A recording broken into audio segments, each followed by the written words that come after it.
my God! Okay, it's happening. Everybody stay calm. What's the procedure, everyone? What's the procedure? Stay calm! Wait. Everybody calm down! Help!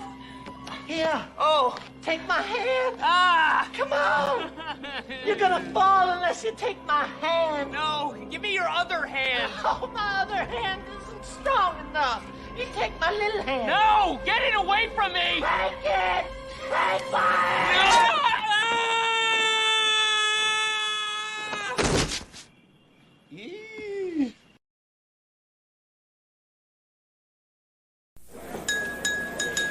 I want my baby back, baby back, baby back, baby back, baby back, baby back, baby back. I want my baby back, Chili, baby back, rib. I want my baby back, Chili's baby back, rib. Barbecue sauce. I want my baby back, Chili, baby back, rib. I want my baby, Chili's baby back, rib. Barbecue sauce.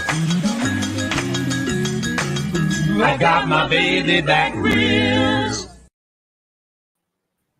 Yo. Welcome everybody to the show. Wow. What an interesting like that afternoon song. it's been. That's a fun song. The baby back ribs. Oh yeah. I gotta We didn't listen even to it. have that here, but we know the song. We don't have anything here. Yeah, Yes, we do. sucks. We have Taco Bill. Love Taco Bell. What would we call baby back ribs here? Like we'd have to steal it and change its name somehow. Rivery doos. Yeah, Ribbery it would be, Rivery, yeah. ribbies. Ribbies. That's Oh, what that they sounds a bit rude. I don't know. Oh, like, can I have 2 ribbies? Yeah. Mm. How's the chat going? It might be a small chat while Ethan is still live, but for some, I don't mind tonight because we got I thought a this nice was little probably shout the out. best episode Ethan has done in years. I don't know Ever. if you guys agree. Ever. Best stream ever. Yeah, Rob, Ever, did you yeah. like? You were watching, Rob. You I enjoyed it? enjoyed it up until he did the portfolio review at like 3 times speed. It was giving me anxiety, dude. I had to turn it off. I couldn't handle his voice going that fast. It was too much. Mm. I thought it made him sound better. I couldn't take the, hey guys, this is Ethan. I know. I actually wasn't watching him back then. Like I never watched him draw Jawbreakers, which is really bizarre because I was, really into your boy Zach at the time, and Zach kept recommending Ethan, and every time I'd click on a video, it was like that. He was, this soft spoken, nothing like he is today. Yeah. I want to say hello to Mo Biggs, first among men in the chat. Camel Moon thinks he's better though. You two are already getting started. And I'm better, so it's okay. Crom says he's biggest. We got Jeremy Burt's in the house. Awesome One says, why am I here? EVS must have got him here. Well, I think EVS is still live. But maybe he'll end and we'll get a raid at some point. I mean, we normally do this stream start 45 minutes ago, but when the big man is giving you a big shout out like that, just No, well, I mean, chat. to be fair, he did give Rob a shout out once for something he didn't do, but it was better than nothing. So Rob's still waiting. Fake it till you make it, man. Fake it till you make it. We got D in the house. Is But Bancroft it was, watching the Queen's funeral? Is that on right now? Queen's funeral? what I time don't is it know. over there? I don't even know. We got Sumo Thori here. I see you, Sumo. What's D? Oh, D's talking. We got KFC here. Do you call KFC Kuffacha? Who? Is that a No? is that a local thing? Was that a local thing at my school? You know what they do out here though, which I don't get. Maybe someone explain to me. They call Buffalo Wild Wings B-dubs. I don't understand at all why it's called B-dubs. It sounds very ghetto. Yeah, yeah. Arthurline says a lot of us weren't there back then. I mean, I was in, well, what if you want to call it CG, then, but I wasn't watching Ethan. This is like pre Comicsgate Live Google Hangouts stuff. It's probably with that voice. It's probably best. A lot of people weren't around. Well, he grew his channel to like 20 or 30,000, I think, with that voice. So did something. Crom says we call it Dirty Bird in Canada. We call it Dirty Bird too. I like Dirty Bird. I say to my friend, like after hard nights of playing poker, we're gonna go get some Dirty Bird. Just gonna you either drown your sorrows in grease or you celebrate with grease. Heavy Melon says, still a member. Well, thank you so much, Heavy Melon. Are we going to draw or are we going to EFAP that EFAP? EFAP. You want to EFAP? I'm down. Well, I'm going to draw. I'm going to draw. I'll be drawing. So, but we can EFAP it as we draw. If Rob is. I'll bring it up. Yeah, should we go to the start of it though? Like, well.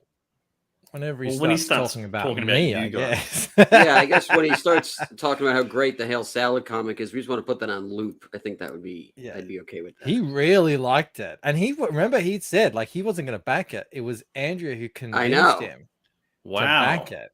And yeah, he said he liked it. People don't know you actually have talent. They think you're just They think I'm just an elitist, which is fine. Yeah.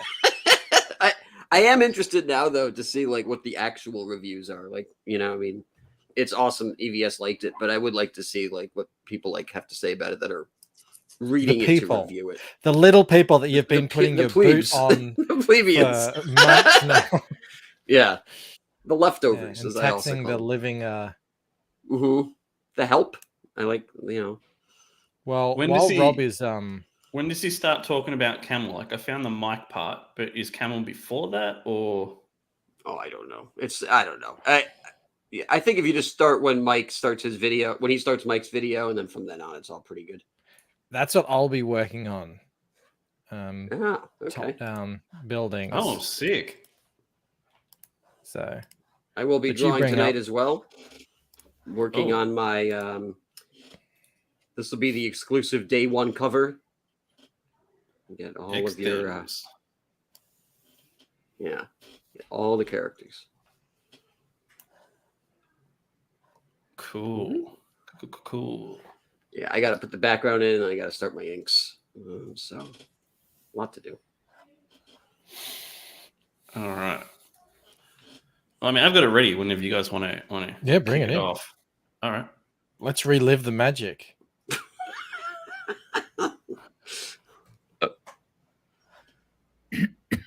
All right, let me see here. All right, a bit further forward. Is there artwork? Speed it up if you can. Speed it up because I'm sped up in it. So like every couple of months, I'll be like double sped. Actually, not even just Comics Gate, but indie comics in general. I suppose it applies across the board where any indie creators are making anything and a community. I'll speed you up, Michael. No offense. So, can you just give us like a quick rundown, Mike, on what happened here? Like, what's the background for this? Someone said something, and then Ethan's responded, and then you've responded to that, right? But what? Yeah, he's that guy that I chatted to, Vengeance. He sent out a tweet. I refrain from trying to interpret people's tweets. Every interaction I've had, the guy is super cool. He understands everything that's going on, but he does tend to send out some sort of how would you call it? Like kind of them fighting words kind of tweets. And I guess Ethan saw one of them. I know he was getting in with it with Shelley Lepresti. Oh, I did see Vengeance was, or yeah. And I was like, oh, I'm getting out. Like I'm not gonna come. But Ethan commented on it, so I'm like, yeah, I'll take that opportunity to comment on that. But so Ethan was just responding to. I mean, I don't know if he was really responding to the guy per se. Like he's like he says, he doesn't even know who the guy is, but more just the sentiment that continuously pops up. He made a good point that I didn't really put this together. This happens whenever there's big success activity, success in CG. Out come people who were like, what about me? Yeah, maybe. Yeah, I don't mean again. I don't think it really applies to this Vengeance guy because he doesn't have a book yet. So, he's not crowdfunding a book. So, I looked into this guy. I couldn't find a portfolio. I couldn't find anything. I was like, I saw like a half a picture, and that was it. And I went down his whole Twitter, nothing. I was just like, all right, well, I mean, it posts a lot of other people's art, but you know, it's hard to even have any type of empathy or understanding of someone's position if you can't even like, you know, see their side at all. I was like, well, there's nothing here to look I at. spoke to the guy for like a couple of hours privately Shit. one time. Holy crap. You haven't This is a spoken while to ago. me. You haven't spoken to me for a couple of hours privately. God damn. He seems like a cool enough guy, but you're right. I don't know what he's making. I don't know anything about what he's doing. So that's why I see when he's tweets, I'm like, well, I don't really know what you're referring to. Are you referring to something else that you're seeing happen to other people, or is it your stuff? Because yeah. All right. Sort of industry forms up Not much, around that, though. and that's the idea of entitlement, meritocracy, who's making the most money, where's all the attention going. And this recently sparked up on Twitter the other day, and Ethan Van Sciver, who is arguably the biggest, or definitely one of the biggest creators making comic books. I just got to say, it is so weird watching this and hearing you when you're on the panel as well. Like, I'm like, is Mike talking? No, it's just him. I'm even wearing the same stuff. I know. I should have changed my t-shirt. Inception. I recorded this like right before I started work, and this was all spontaneous. There was no pre-planning. I just loaded up these tweets and just went. And yeah, then right after I had to start a work meeting. So, and I've been going ever since, haven't stopped. All right. So yeah, it's books and products and merch in the independent comic book sphere, creator-owned comics. And he chimed in and wrote a really interesting tweet thread about it, just sort of putting together all the the ideas that I feel like we say this, Michael, yeah, I know you say sound great, every fed couple up. of We months, all do. This thing comes around, and usually it's based on a kind of a misunderstanding of how things work. People I see wish I could things think going faster so I could out talk there, faster. and they're not really privy to what's really happening behind the scenes or what's happened before. And sometimes when you talk about what's taken place beforehand, it's decades of work. A lot of times these creators seem to come out of nowhere and make unbelievable amounts of money, but no one really sees the years and sometimes decades of work that led to that moment in time. Yeah, that's the iceberg effect, right? Everyone sees the tip, but they don't know how deep it actually goes. So many jokes with that. Leaving that. Just the That's tip? Just the tip. Oh god. well, there's also the counter argument that there are other people who have been working for decades and they come to crowdfunding and then they don't. Well, I guess they do quite well, but they just don't do as well as what you would imagine they would, considering who they are. Mm. I mean, that's the Can sort you of give that's an a kind of example, different or- discussion there. Oh, okay. Sean Gordon Murphy. Yeah, that's a good one. Was it Sean Gordon Murphy? Yeah, I mean, he did really well, but he didn't. He was like one of the top guys in the industry at the time. Mm. So it was surprising. Yeah, he wasn't doing as well as some other people who had done, I don't know, some webtoons and Yeah, and he's then doing as soon as possible, right? He went right back to doing Batman. He didn't stick it out and be like, you know what, this is a better place. Kind of just cashed his book in, put it out, and then that was it. There's, are we going to see plot holes too? Probably not. Dude, some people that do webtoons like just have ginormous audiences. It's crazy. Like Ava's Demons, for one, she like made so much money when she put it into a book instead of a webtoon. All right, I'll keep going. Tweet thread. There's also another tweet I want to look at, but just going to give my own take on some of the things that have been said here. Bancroft, writing isn't easy. It is for me. Ethan starts off with saying, I started my YouTube show. What's your take on that, Rob? Writing isn't easy. It is for me. Is writing easy or is it not easy? Oh, I find it hard, dude. I find it hard. Like, yeah. What about you?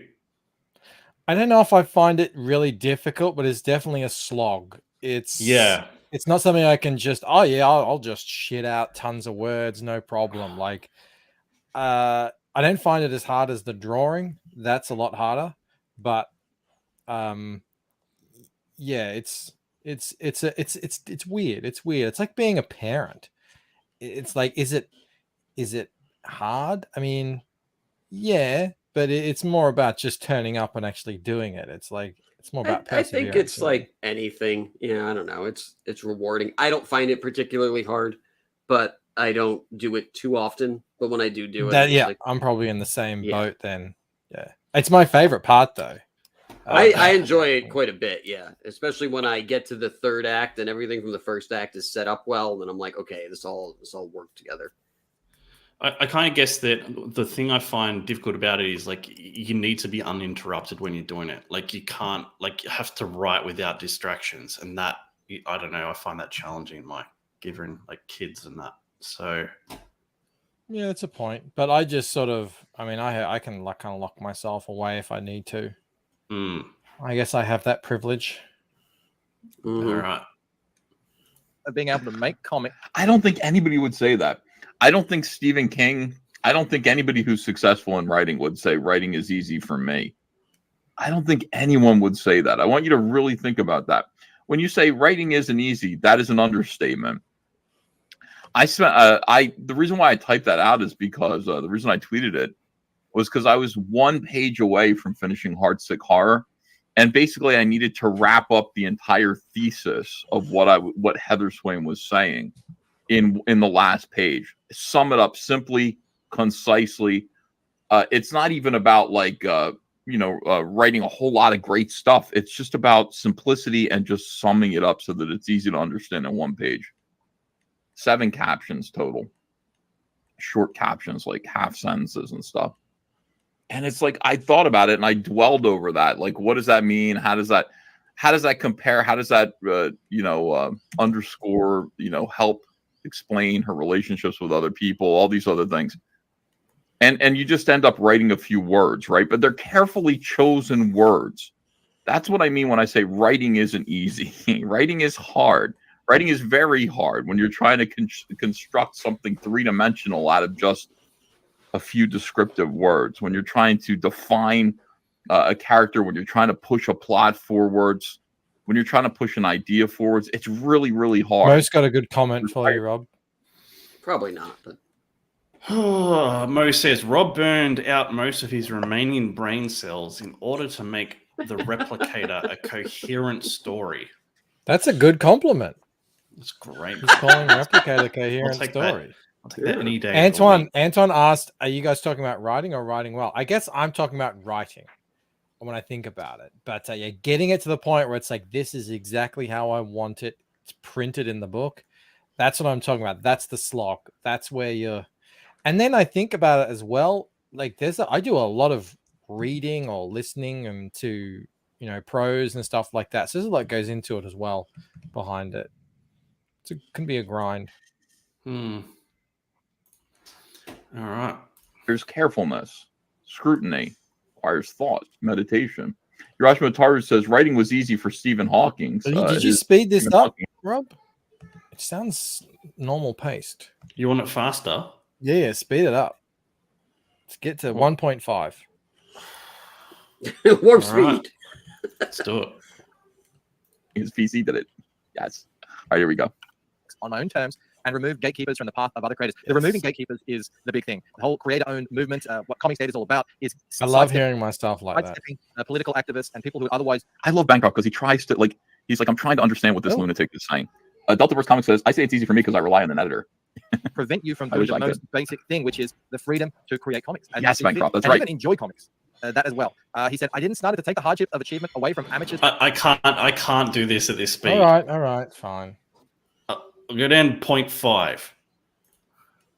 0.25, sorry. Hobby test. This is another really important point, all in one tweet here, is that with this freedom opens the floodgate. With the freedom that this whole network that has evolved around Comicsgate allows is for anyone, almost literally anyone, to come and make a comic now. And that means that even Camel Moon. Camel Moon, your comics were awesome, by the way. Holy shit. Breathe it in, Camel. How does it feel? He even gave an expletive. What's that? He even gave an expletive. He was like, that's surprise. Oh. That's shock. That's like, wow, I didn't expect that. Yeah, it was quite nice. Very good. Camel Knights is just going to be that on repeat for 3 hours this week. It's in a loop. Oh, he goes on. You know, he expounds. Continue. Hit play. You are such a unsung talent. Like the thing about Campbell Moon is that because I just like watching Rob's face. He is going to constantly be underrated. Not underrated. Like it's not underrated. That's not the word. Yeah, people are. He's going to come up. What's the word I'm looking for to describe the fact that Camel Moon is a dark horse? A dark horse. I thought a dark horse was a real good description. I thought that's you to a T. Like I someone liked that tweet that you put out months ago where you got your where you got your channel struck for a week, and I thought, oh shit, it's happened again, and I wasn't surprised. I was like, oh yeah, we said some spicy stuff. Oh yeah, sure. But then I found out, oh no, it was just an older tweet from Thingo. But I was like, yeah, no, that's I think that's you. I think you are a dark horse. Who doesn't want to be underrated though? I mean, like that's a good thing to be. Well, it's better than being overrated, that's for sure. That's the last thing you want. You're like, oh, this fucking guy again. Yeah. I once, years ago, I had a interview with a guy. I actually ended up working for them for a little while. It was a meeting in or a boutique ad agency in Manhattan. And he was also an artist. And he was like, you do a lot of different stuff. And he's like, this is over 10 years ago. And he was like, you got to treat it like a superpower because you can't put it all out there. If you put it all out there all at once, people are going to hate you. You got to just like drip it. He goes, if you do that enough, then people will learn to love you. And I always remembered that. Drip, drip, drip. Yeah, drip, drip, drip. You've got it on a really slow drip then. It's a morphine drip. Fucking hell. Once a month. What's going on, Rob? You did it. You made a good joke earlier. Now you've done another one. What's happening? It comes and goes, Mike. Rob just can't control it. All right. He's really good. Vic says, meh. Captain Choco says, we push for Camel. Camel's good, man. He's funny. Underappreciated is, it's not that. It's, I want to say underrated is probably, but, underlooked. A dark horse, an underdog. Nobody's got it yet. A dark horse is a. Camel Moon says, wow, thank you so much, Jay. I love making it. Cool. Overlooked. Well, a dark horse is like an outside, like a real outside chance of winning. No one expects to. Yeah. Yeah. Linkovich Chomsky says he is genuinely nuts. Yes. That's your fans. These are your fans who watch Camel Nuts. That guy's nuts. People are going to come in. I probably underestimated. That's the word I was looking for. My God, it's just a simple word. Campbell Moon is underestimated. He will always be underestimated because look at him. I watch his shows and everything, and you just go, this guy's nuts. The guy's a genius. The guy's legitimately a genius. When I talk about be undeniable, it's like he is undeniable. Once you see what that's something I didn't touch on in this video, which if I had have written myself notes, I would have gotten to, which is, and D-Wag said it best one time. He just articulated it perfectly. He said, the reason I'm D-Wag and I go out looking for crack rocks on the journey and I stream out of the dumpster and all that sort of stuff is because I want to be on these streams, but I want to make it, I want people to want me on that stream. So I have to do something and be something that people actually want to watch. And people asked for him to get put onto streams because he's this entertaining force. And that's what a lot of people find it really difficult, understandably find it really difficult to be that, because how do you be that sort of charismatic, entertaining person? It's not easy. It's like it's a real big reason why people end up on these shows and the bigger shows is because they're just entertaining people.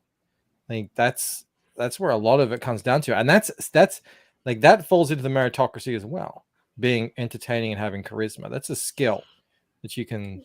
Well, practice. That's the thing too. I mean, this guy complaining, he's a complainer. That's what it is. He thought his best way to get noticed was to complain. That will never get you anywhere. You know, I mean, no one ever became head of state, CEO, et cetera, by complaining. And so, you know, he's going to try to make it public, like, oh, I'm going to hold EVS to task. That'll get me some notoriety. That'll get me on the show. Now DC will come knock. What are you, crazy? Are you nuts? It's been done before too. Like, he's not the first. He's not the first by a long shot. Who is this about? I don't know. Ethan responded to a tweet, and then Mike responded to that in a video form. Is basically what's happened. Do we know who's complaining? I don't know if the guy was complaining. I mean, look, maybe he's grumbling. I don't know if he was grumbling about Ethan. I don't know what he was grumbling about. That's what I'm saying. That's why, like, I never really respond to it when he does, because he doesn't have a book, so I don't really know what he's talking about when he says this stuff. So and again, every interaction, it's that vengeance guy. Every interaction I've had with him, you know, he seems to fully agree with what we say. So I don't know. This sort of thing just does come up. It does, and as Ethan said, it seems to come up when everything's going really well. So, well, I think it's. Oh, go ahead. Mo says, B-Rose, stop complaining so much. Once I corrected his misinterpretation of the squeaky wheel gets the grease. I think the issue is, like you were saying, Mike, when people come out of the woodwork. A lot of it is like they see everyone's eating pie and it's a great fucking party. And it's like, hey, I want to be in the party. And it's like, I didn't do any of the work, but I want to be in the party. And so, you know, that's just. Well, here's the thing. Angry. Let me do what I don't like to do and play devil's advocate. Some of the people have been putting in the work. They have been doing the grind for a long time, and they're still not really.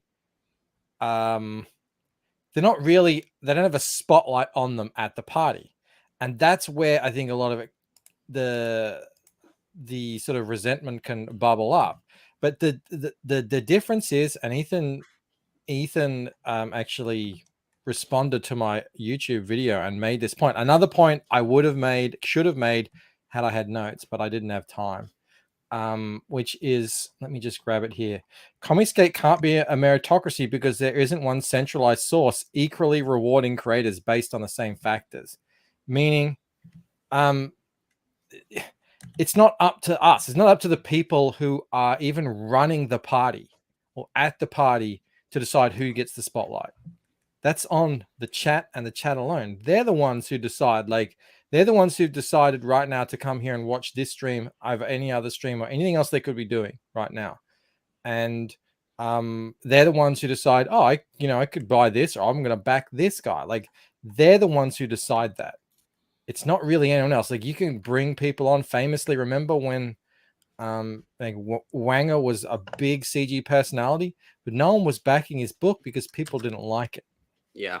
So it's the fans who really decide where the love goes.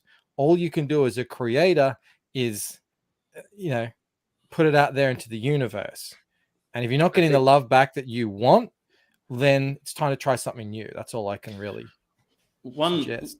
One other point too is, like, you're saying lots of people are putting in lots of work and not getting it, but what type of work are they putting in? Like, you want to go on Ethan's channel to get the spotlight. I get it. I wanted to do the exact same thing when I first started. But, like, look at people like John and Shane and Anna. How many hundreds of hours have they put on Ethan's show, and vice versa? Like, that is one of the reasons why they do so well. They put in a significant amount of time. I think it's interesting. And I think, like, if you were to make like a movie analogy or comparison, just because you could make an argument that, like, well, like, if you're a famous movie actor, like, you got picked, right? You got pulled out and brought to the top. It's not like these actors like finance their own films to try to make themselves famous or anything.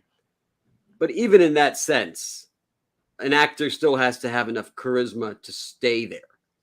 It's like I think about like Sam Worthington. They gave that guy every fucking chance in the room, and it just didn't stick. No one cares. Avatar didn't make him famous.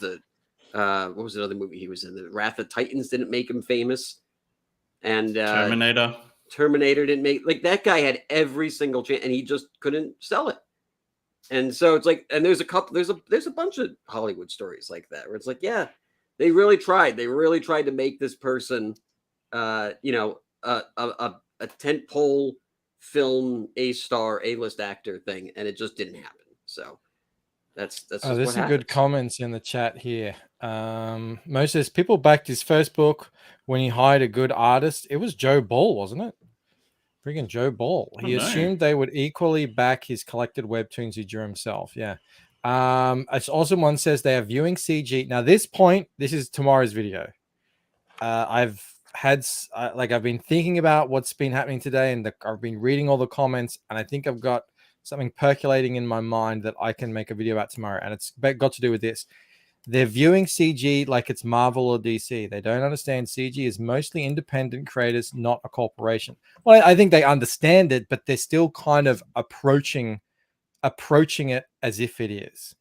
And it really is sort of, the whole thing is completely backwards. And I'll get into this in the video tomorrow, but Marvel and DC sell to comic book stores.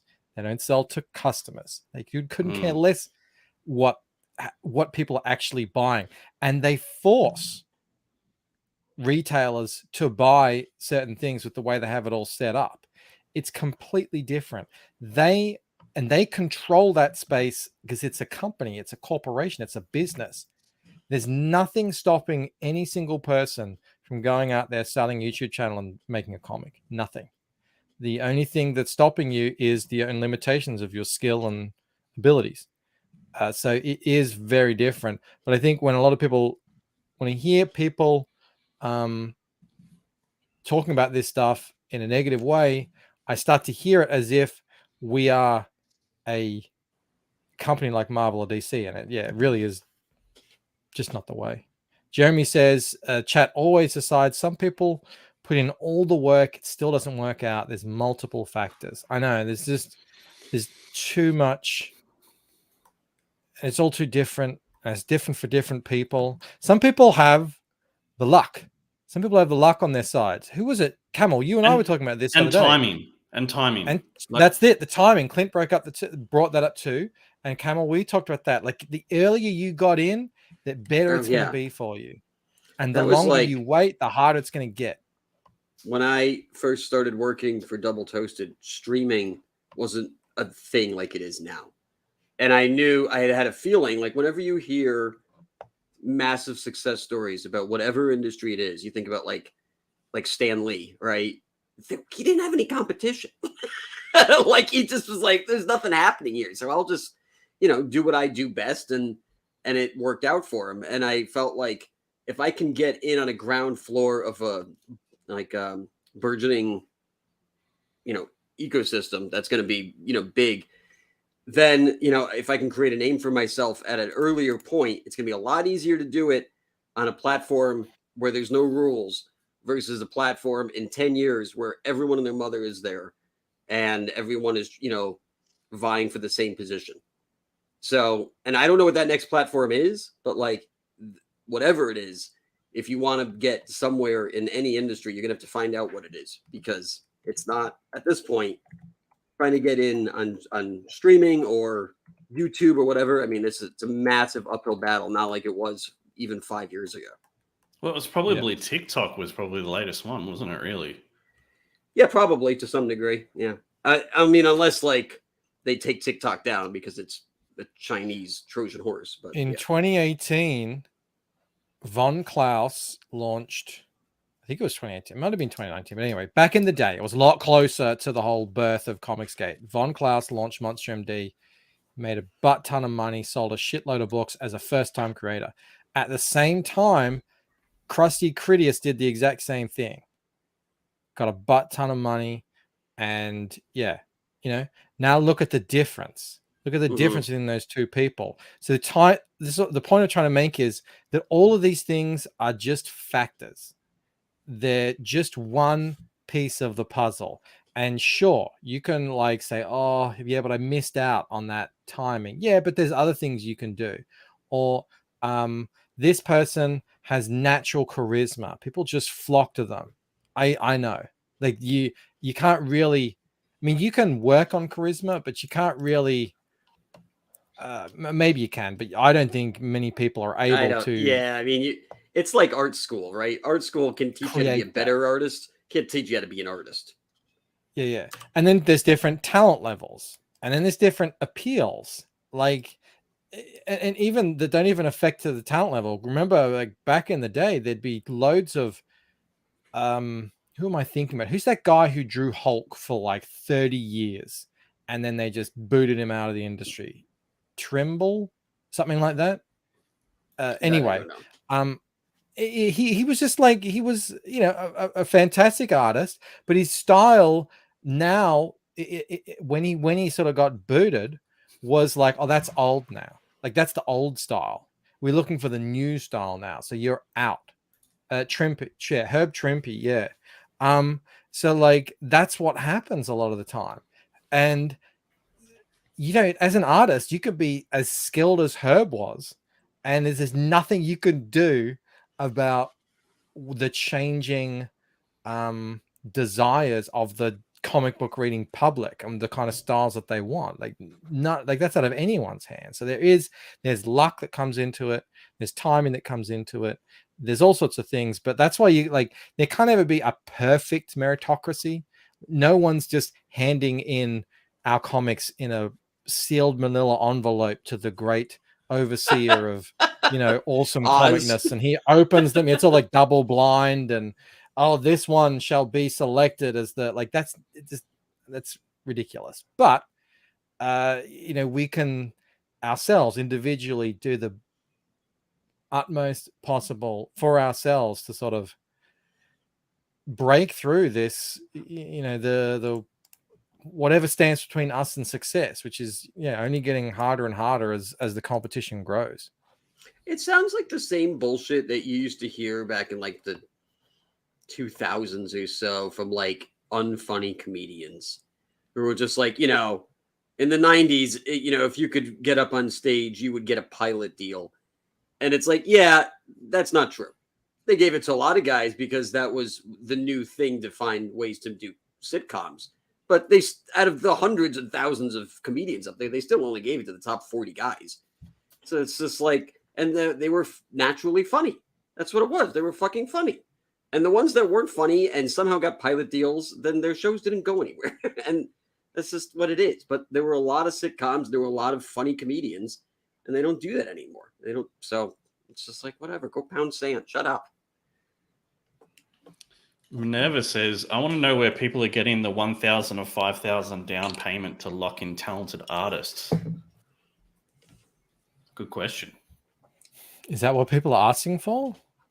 I didn't have to pay any down payment to lock in Rod. But I guess at that point, I mean, it was probably easier for me because I had this channel and the first book sold over 1,000. She's probably talking about like getting that money to lock them down and pay for the entire book is what I would think. Maybe. Well, you're gonna need more than $5,000. That's true. Yeah, $5,000 is like starting level. This stuff is so expensive. Not 5 pages. I said. Wow, who are you paying, Camel? Myself. Paying Dal Keown.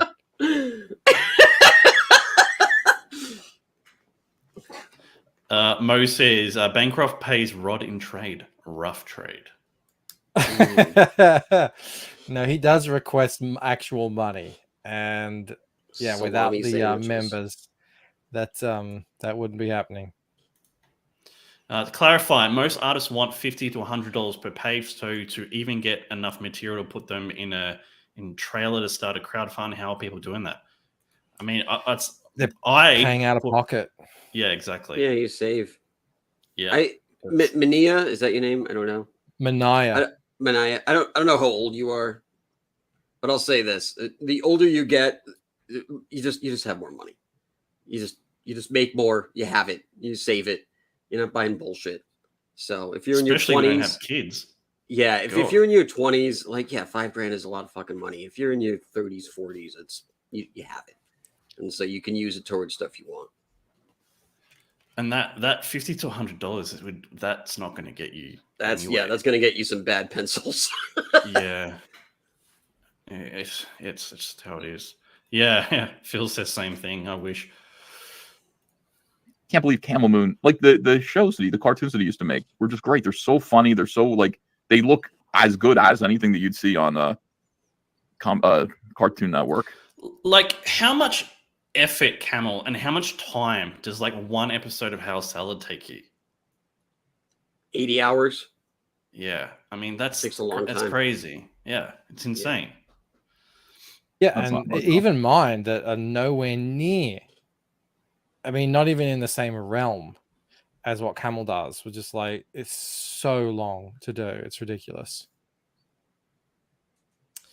Antoine says, well, $100 can get you an unreasonably talented artist from Brazil, Philippines, and Mexico. Yeah, true. But I mean, does that include inks? Does that include colors? Does that include letters? I mean, I don't think it does, dude. Honestly, if you're getting all that for $100, you've got something amazing happening. Grounder says, I know in general people, Americans are like this, don't talk about how much they make, but what is the average page rate for a CG artist? I think like that's a really hard question to answer. I think CG's because CG runs the gambit of all prices. Because you're gonna have low tieros, you're gonna have Dale Keown's, you're gonna have Camel Moon's, way out of the stratosphere. So good luck. Yeah, I'm $900 a page for coloring. So, well, Mike and I joke about that, but it's kind of true. I mean, I had someone ask me to do a cover. I was like, it's gonna be $1,000. I'm like, are you crazy? And I'm like, no, because I got to color it, and I have my own book to work on. So it's just like, it's about. I don't want it to be high, but that's what it is. Yeah. Yeah, you basically, how much is the time? How much is the time mandated by the friggin' Australian government, lost the job. That was for the puppies. It sounds like that's awful, man. I feel sorry for you. And now it's all. Oh, don't worry about it. Forget about it. Not in Canada. In Canada, they're doubling down again. There's still people losing their jobs. At least we're not there. Yeah. I guess it's hard for me, but that stuff is lousy. But Camel Moon stuff is really, really good, and his comic book was really fun. You're going to be first timers or hobbyists. They've been doing it for a while, but they've never done it professionally, and that's fantastic. That is great. That is great. But at the same time, that doesn't necessarily mean that just because this thing exists now, that it's going to look at him be easy for just anyone to come in and make tons of money. There was a very short window of time back in 2018 where it seemed like that might be the thing, but that was really an illusion. That was a birth of more of a movement. It was a big, internet explosion. The whole, it was on the tip of everyone's tongues. It was never going to last. Things were eventually going to level out and get back to normal. Where, if you want to make it in this industry, you're going to have to work just as hard as everyone else who's come before you. That's what he ends on. You have to earn it. Let me scroll down here. The existence of comics doesn't mean you're entitled to sit with pros who have spent decades making a living in comics, who are serious about continuing to do so. You can call it clicks. You can compare it to lunch tables. Whatever. This is where I'm mean. And Bancroft is like, I think Bancroft is going to get to this last line here and not really understand what I'm saying. You don't even go to our school. Like, it's like. What is it? I did understand. I did understand. You can tell I quickly kind of read over it and move on. And he gets that as he sees that as well. He means like now, if you're doing your first comic, or you've done comics for a few years as a hobbyist, but this hasn't been your job for 15 years. This isn't your career, your primary source of income, and now you've been blacklisted from that industry over some sort of political belief. Then it's not. We're not like 100% equal peers here, is what he's saying. It's like there's professionals, and then there's people who are hobbyists or amateurs. But in saying that too, and this is going to sound really cuntish, just because you're a professional that's been doing it for 20 years doesn't automatically mean your book is fantastic either. Well, I don't think that's what he's saying. I think what We know that there's plenty of pros out there who are terrible, and there's plenty of amateurs who are friggin' awesome, who crush the pros. But not all of them, but some of them. And yeah, I don't think, that's not the point he's making. It's more of a general statement that about, even though it's CG and we all agree with what's happening and everything, that doesn't mean you just get to kind of jump in and get equal access to someone who's a known entity out there in comic books. It's me. Yeah, that is me being elitist. Absolutely. You don't even go to our school. I don't mind. Just skip over that part. That is me being mean. It's like the thing about it is that to insist that it's not fair that like you're not getting as much attention as somebody like Graham Nolan or Aaron Lopresti or Shane Davis or John Malin or any of these guys in Comicsgate when you have never made a comic book before, to me is like, it strikes me as such hubris that in a way, if somebody needs to smack these people down into reality. It's like, you did not spend decades doing comics. You've never done this before. This is a new thing. You aren't entitled. Like, you aren't entitled to sit with people who have been, who know what they're doing, who have studied this, who won awards. It's just you're like, oh, it's just about clicks. I mean, they're just cool kid clicks, and they're acting like mean girls in their own. We're just, man. I did, like, the entire purpose of what I'm doing here is to make sure that people who have aged out of comics but are still really good, or people who have been blacklisted, all this stuff, people who I knew in professional comics are still able to make a living in this environment. They need to survive what is going on right now. There was a reply to, because I shared this on Twitter, obviously, and that started a pretty active tweet thread. And there was a reply on it from someone who said, CG King should include guys like Phil here in the chat, or other people who have fulfilled. And I said, well, the CG Kings is a very specific thing. Yeah, it's like a refuge for blacklisted ex-professionals. Like, that's specifically what it is. If you've worked in the mainstream and you've been blacklisted, so you can't work there anymore, you can at least come and show everyone what you're working on now.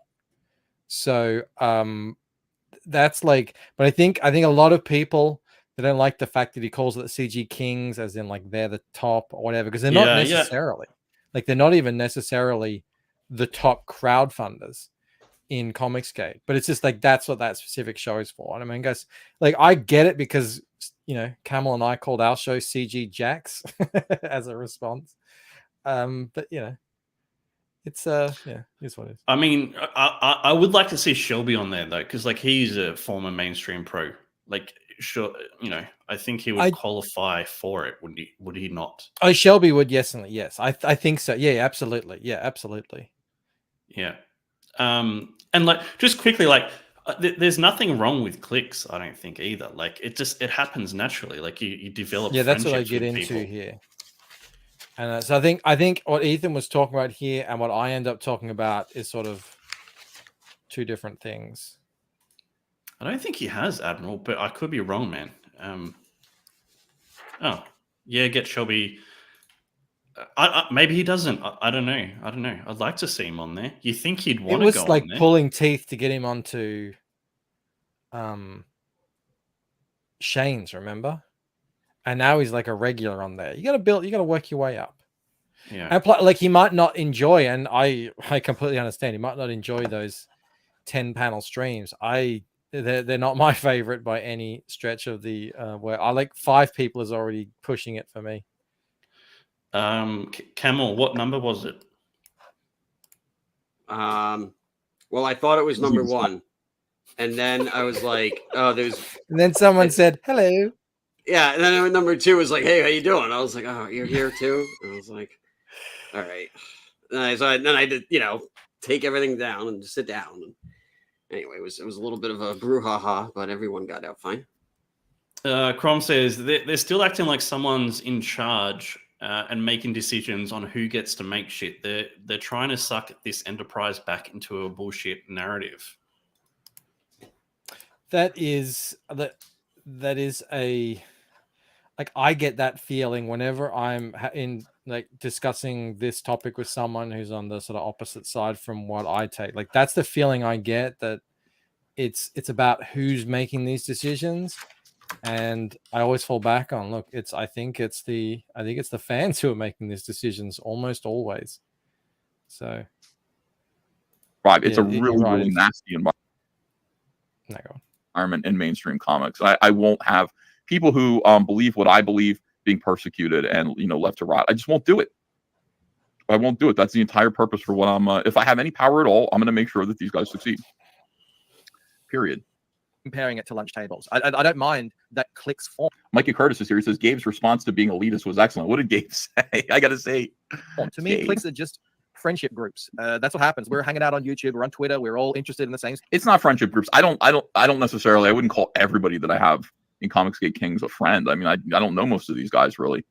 I didn't spend time with them. Right? That's not what it's about. Like anybody who has worked in mainstream comics but no longer can or no longer does is in Comicsgate Kings. I don't necessarily. They're not like these are the cool people who are my friends. It's just that there's a singular purpose to that show. It's just so that professionals can keep doing what they do. I like that. I will admit that he's got a singular purpose for the show. I think that's good. That people know what he's doing at least. Sorts of things. Well, not always the same. Yeah, I've floated an idea that every time I do, people are like, oh, that's a terrible idea. You've said as well. It's like instead of having but as well as that, someone should do a show where it's like people who've made six figures or something, like crowdfunding kings or something. I don't know. And every time I bring that up, people go like, that's a terrible idea. That's elitist or, that blah, blah. It's like, I don't know. I thought they might have something important to impart, but maybe I'm wrong. People with certain personality types tend That's right. I'm not in love with them or anything, Trevor. bunch together. Right. People who are interested. If you're more interested in the manga side of things, you'll be over there. If you're more None of your business is even Irene. Yeah, Irene, I didn't even realize. Irene was not on the show for a long time because I didn't know who she was. But now that I know who Irene is, Irene definitely belongs on the show. She was drawing for Marvel Comics. She was drawing, what's its face? Gwenpool or whatever that is. What was there are all these books about Gwen Stacy having powers, either Gwenpool or like Spider Gwen or something like that. Crypto Ken says Drawstream when? I don't know. They're boring. Drawstreams are boring. I mean, they're okay, but I think he's calling you out there, Mike. Oh well. I tell him every time. I say they're my favorite streams of his. I love draw streams. Cracker says, I was watching a Shane draw stream. It was great. Clicks are inevitable in online forums like this. You gravitate towards like-minded people. Yeah, for sure, man. I don't end up getting as much work done when I'm doing a raw stream, but maybe I'll do another one. interested in the superhero side of That things. is true. It was Silk. Yeah. Okay. What sort of personality do you have? What sort of shows do you like to watch?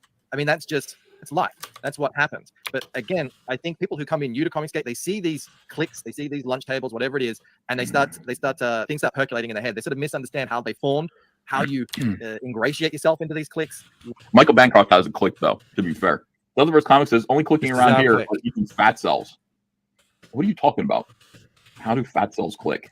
What's really going on there? What's behind it? Sometimes I think a lot of it has to do with projection. People, that's how they think, and they think, oh, if I got to get into this click, then I have to do this and that, and I have to be super nice to this guy and yell at that guy. And it really, that's really like, again, a lot of this. How can I word this? A lot of the bad feelings out there that do tend to bubble up every couple of months. Most of them, not all of them, but most of them come from a misunderstanding of what's going on.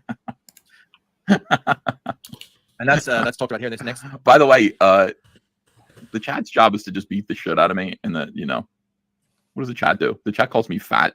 I just look over at the chat, and it's all fat. You're fat. You're fat. The entire chat. In this next tweet, I just noticed he's called himself the elitist denigrator.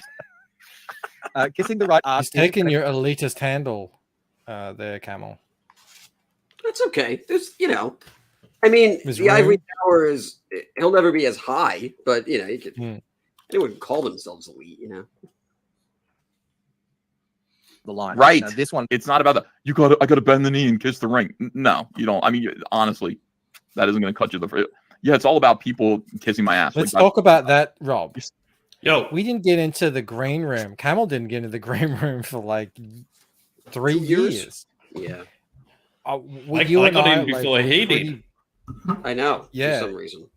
You and I were like pretty well known. We'd fulfilled, and you'd even been on his show a couple of times, and we didn't get in that green room, which allows you whenever Ethan puts the link in there, which isn't every stream. No. He'll actually announce when he's put the link in, and anyone can come in.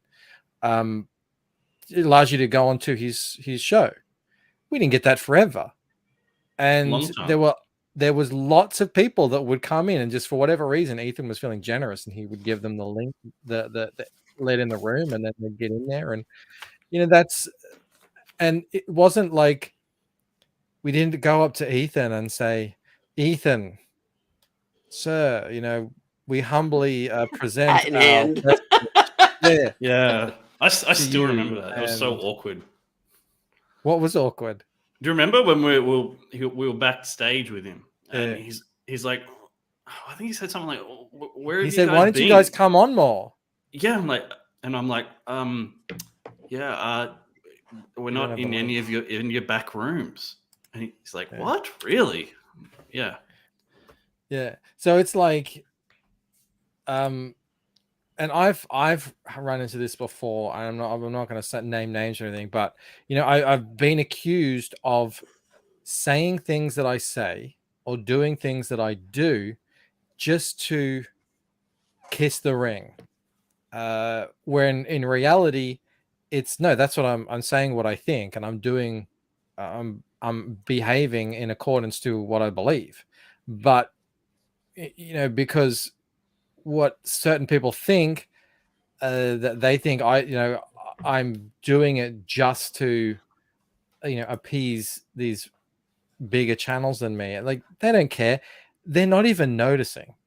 Like 99 times out of 100, you think Malin is like seeing all these things that's going on, or Shane or Ethan or everything. They're busy doing their own streams and their own books and everything. It's yeah. Well, it's a bit like when, every so often I'll see someone in the chat and they'll be like, Camel, you blocked me. And I'm like, I don't know. Maybe. I have no idea. It's just like, there's a lot of other shit going on.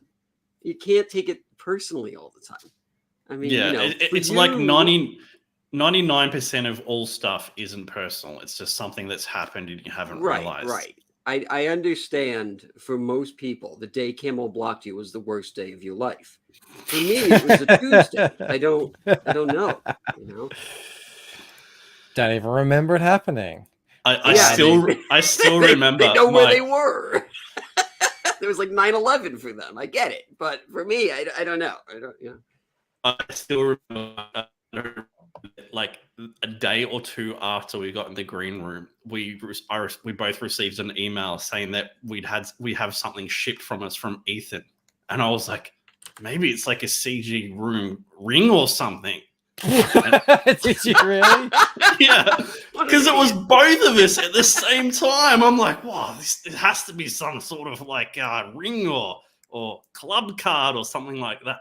Turns out it was just his trading cards for being a member of his chat. I didn't think that, Rob. I knew what it was. Well, I have dreams. See any of those guys kissing my ass? It's fun. Who kisses my ass? Like, nobody does. The chat doesn't. Every now and then they'll say something nice to me, like out of gratitude, and I'll like well up in tears.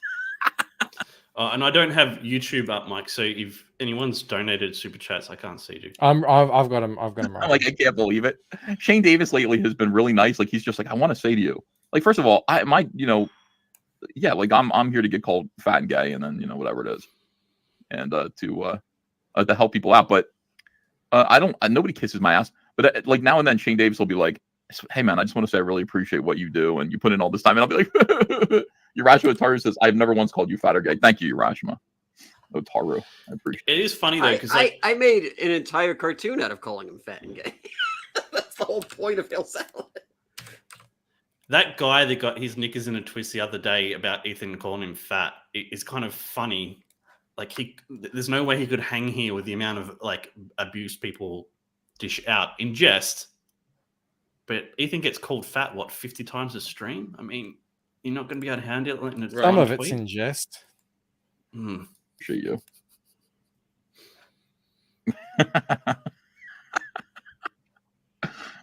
All right, here we go. Pops up all the time. Just really, prostrate yourself in front of the biggest creators. Yes, do right that. up to them, and See then what they happens. will hand you all the wealth. I will have zero respect for you. I don't want it. Here's the thing. I don't want my ass That's what kissed, and I also don't want Preston people saying, did.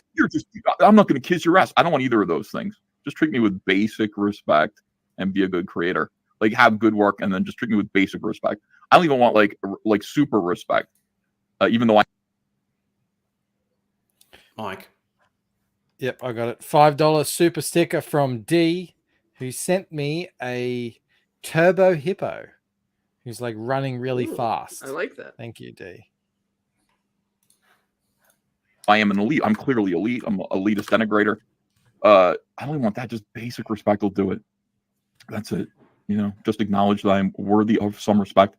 Be polite, be kind, and come over here and show me that you're great. Just be great. Just be great. Why is it like? It's kind of like there's something to like just showing up all the time and putting in work. Like, I think that's one thing that amazes me about Mike is he puts in more work than I could ever possibly do. And he does it. Becoming a nice night. Thank you, Rob.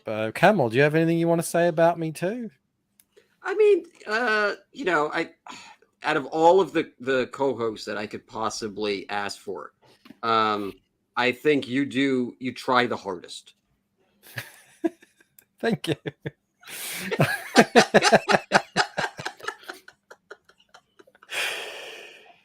It's getting to Ethan's point. I mean, I think what he's talking about here is he's talking about creators and their access to his platform. He doesn't expect them to be friends. He's not asking them for to kiss the ring or anything. And all he's just asking for is just the basic, modicum of respect. I like people sometimes Monica? get really. Is it no? It's not Monica. It's modicum, isn't it? Anyway, This is what happens when you use big words. I know, right? Sometimes you start second guessing yourself. Modicum? I've made that clear so many times. Like, the whole doing the promotion show, I enjoy doing it. I love doing it. I like that I'm getting good at it. Like, that's like getting good at something it's a fun thing. And, but at the same time, it's also a transaction. I get content, I get super chats, I get members out of it. You get promotion. Like, it's a transaction in that sense as well.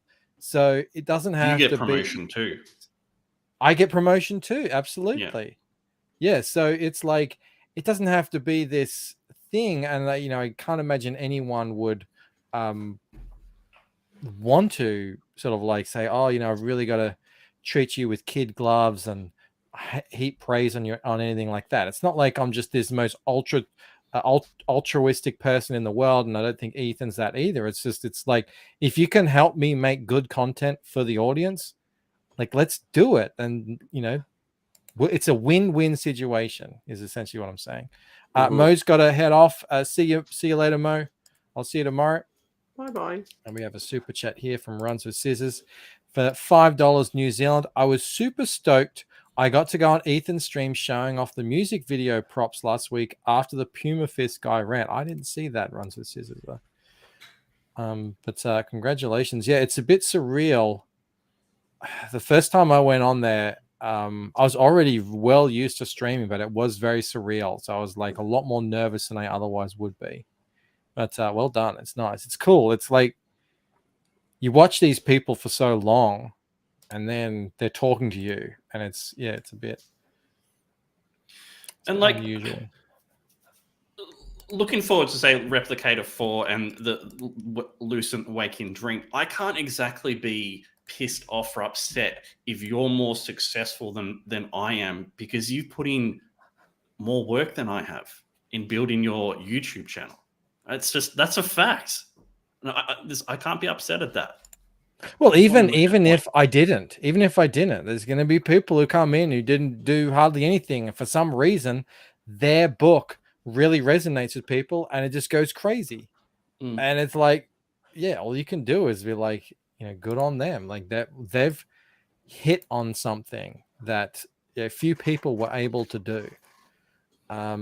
Again, I'm going to talk about this and why it's sort of counterproductive to sort of become envious or start second guessing yourself when that happens, because it's all about or become kind of like doomsday, like think, oh, the sky's falling in.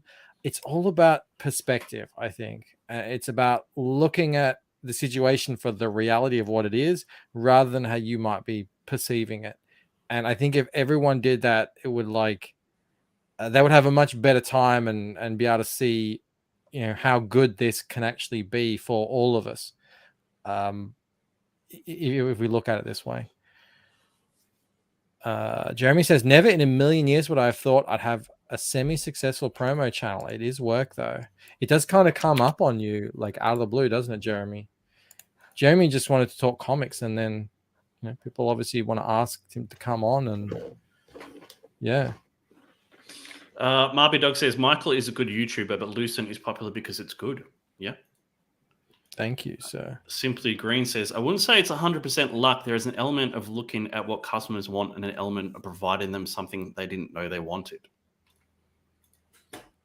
It's so hard to articulate this because luck plays a part, and the book does matter big time.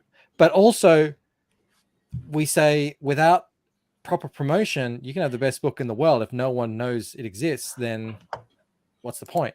So there's it's really difficult. It's really difficult. I've said when it comes to Ethan, if he had launched anything other than Cyberfrog, there's a good chance he wouldn't be anywhere near where he is today in terms of his success. Like Cyberfrog really was a hit. So in that sense, the book really did and does continue to matter. And that's we're going to see the effect of that when Wreck Planet finally hits. And then there's other creators who have they haven't had that meteoric rise, even though they have large platforms, because I just don't think their books, at the end of the day, when got into readers' hands, lived up to the hype. So it's a whole swirling mess. So I understand. I completely get why people are discombobulated by the whole thing. And were you lucky that you got promoted by Az, or were you promoted by Az because your book looked good? Well, what does Joe says that luck is when preparation meets opportunity? What is it? Preparation meets opportunity, something like that. Yeah. It's like a chicken and egg thing. Obviously, if I hadn't put in the work and made it as good as I possibly could, then I wouldn't have had the opportunity for Az to find out about it and like it and promote it. Yeah. And now, would Az do that now? Because he and EVS has had a falling out. And I don't really know the situation there. If Az has gone completely off CG books, I don't know. But is that? Yeah, so there's a luck of the timing as well. I don't know. You got something coming? You look like you well, I don't know. I mean, when I was younger, I used to believe that these guys who got rich and famous, they're just lottery winners. They don't even realize it. But as I get older and realize how much work goes into everything, yeah, of course you're always going to have people who get lucky. That's part of life. That's just, there's always the guy out there who's just going to fall ass backwards into hot ass. That's just a thing. However, there are guys who work for it. And there's, so it's to just say it's one or the other, I think is stupid. But,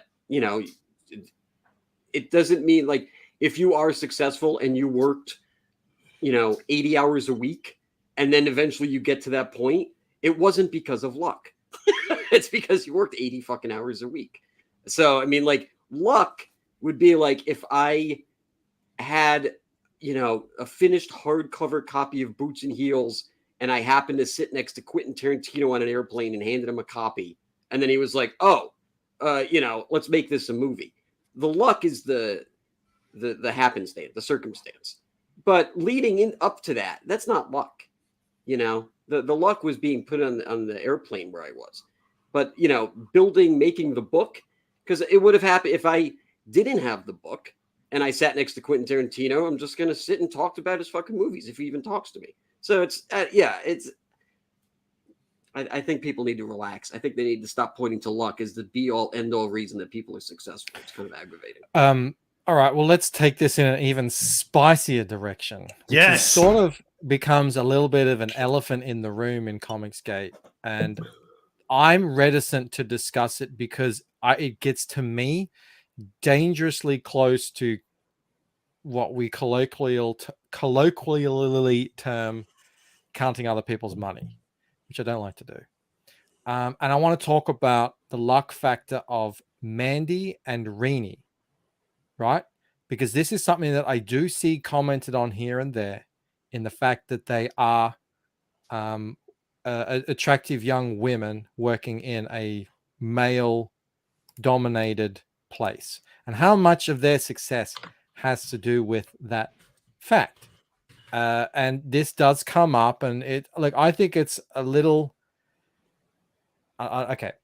But the argument I want to make is Mandy hit the scene with What the Wizard, and it didn't set the world on fire. She then went on to create a whole bunch of different books that were like got better and better with each time. Her channel started growing. She was really putting in all that work that we were just talking about. And you know, now she's got like a back catalog, and people are really excited about the books that she's putting out. Yeah, but she's still, you know, she was still got that cloud hanging over her. I was like, oh, you're only here because of this. And the same is happening with Renee, but Renee is like super talented as an artist, incredibly charismatic. Really she knows how to sell books, and she started doing that as well too. And now her channel gets like 150 people watching it. So it's like, where do you delineate that? And I don't even want to delineate it because I find it sort of like a bit, I don't know, it just doesn't feel right to me to say, oh, where's the line where it's like Renee made X amount because of her talent and X amount because you know, guys really like watching her. Like it feels wrong to me to do that. But you know, I just don't think you even need to, because there's countless, it could have gone the exact opposite way, especially with someone like Mandy, who was like, she wasn't a pro or anything. She came into this, she could have done What the Wizard and people didn't like it, and she could have, you know, left with a towel between her legs, but she didn't. And everything that she's built since. What are you going to say then? You don't need to do it because it's not like Renee is the only one who hit six figures. Now, if she was, then you could say, well, maybe it's because there's guys out there. But there are plenty of hideous people like Rob who have made plenty of money here, regardless of what they look like, you know? Yeah. And so Rob has no simps. I would never, ever pay to see Rob. Even right now, I don't want to look at, you know, but he still makes money somehow. And it's because he put the time in, you know, to sell and try to get his skill up to par.